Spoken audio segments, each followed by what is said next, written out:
C'est M. Beru qui va officier d'ailleurs, qui est une des chevilles ouvrières de la création de notre fédération et qui va nous faire une courte rétrospective sur cette fédération.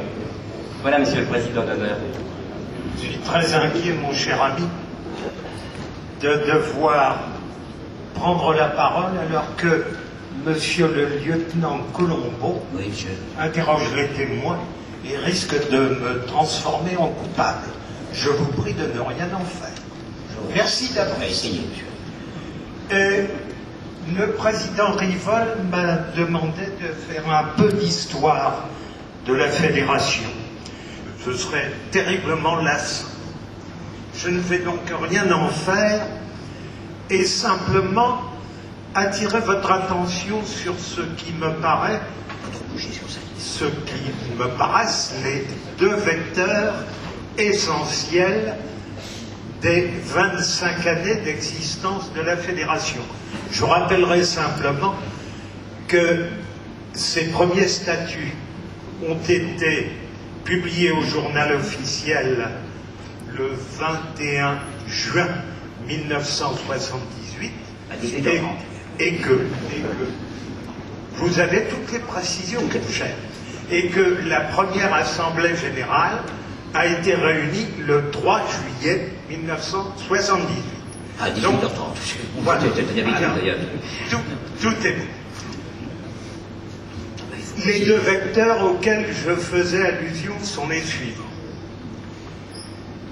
Les centres de gestion se sont rendus compte, dès leur création, qu'ils disposaient d'une richesse tout à fait extraordinaire. Celle de recevoir chaque année, et ceci par la volonté du législateur, des documents comptables et fiscaux, surtout comptables à nos yeux, qui permettaient de situer l'activité de nos adhérents. Après des discussions difficiles, je puis vous l'assurer, de longs débats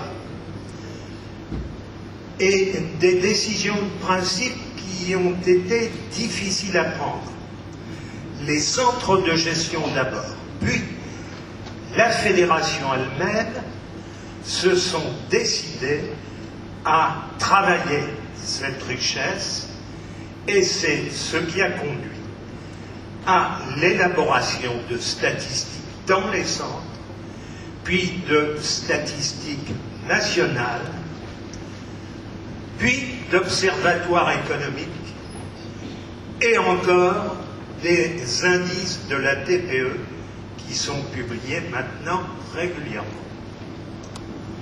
Ceci a en quelque sorte conduit à penser que la fédération devenait peut-être un peu le porte-parole de la TPE. Mais à la réflexion, nous nous sommes dit que ça n'était pas vrai. Porte-parole, sans mandat, sans mandataire, est une chose qui ne peut pas exister, et qui plus est, nous n'avions pas de rôle politique.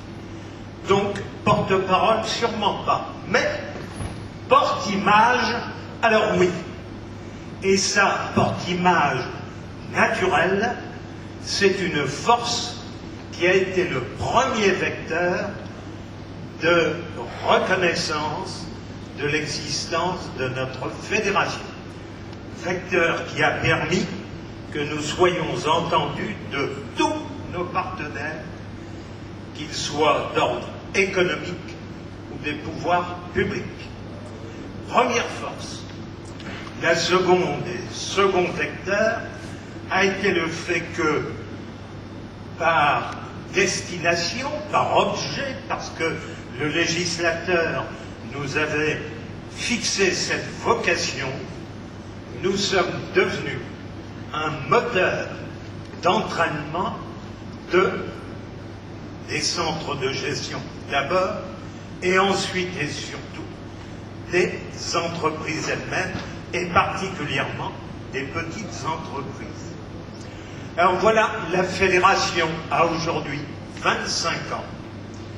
Elle vient de vivre 2 journées où, grâce à mes successeurs, l'intrusion de nouvelles technologies, le goût de l'innovation et de la création qui a permis d'avoir hier M.